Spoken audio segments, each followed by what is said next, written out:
Hi everyone, I'm Atamiao. Next, let's explain in detail the functions of S2 and S3.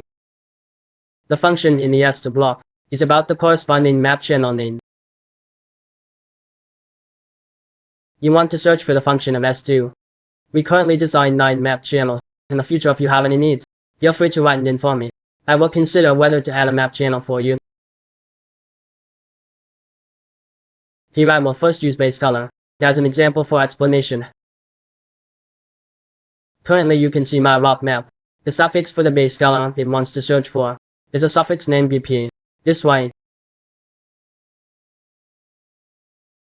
if I search for and enter BP in the suffix here, it can query the corresponding base color channel name.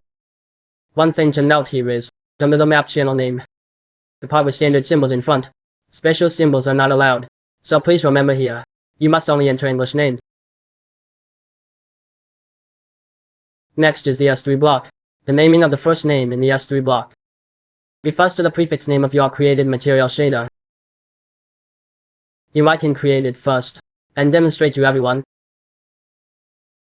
Here I selected Cube I delete the material first. Then I set him underscore. I will clear the second option first. This way the shader will use M underscore, plus the model's own name to be created. You can see the car material shader. Name is .pmcube. I delete it and directly select both. I create it again. You can see corresponding to selecting the first cube.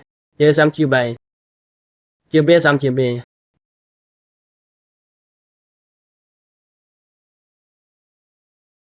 Then I delete it. Then, what is the second function? The function of the second name setting is, if today I want two meshes to share one shader, then we have to use the second material naming name. 我选择了2个模型， I selected two models. Here I 这里 choose 我 what 就选 one. 择5.01。 This 那如 way, 此一来， the shader I set 我 is M 设定 1. 的 shader 就是 n detach 5.01了。 And these two 这两 selected 个 models both 选 use 择 a 的 shared 模 one. 型则都是共用一个。现 Now I 在 press 我按 create. 创建， This way you can see I select 如 cube 此一 A. 来可以看 It shows 到 M 我 with 选 one. 择 cube A， 那 cube B And cube 也 is 是 the 一 same. 样。 That's the 以 functional 上 explanation 是 of S2 and S2 与 S3. S3 的功能的解说。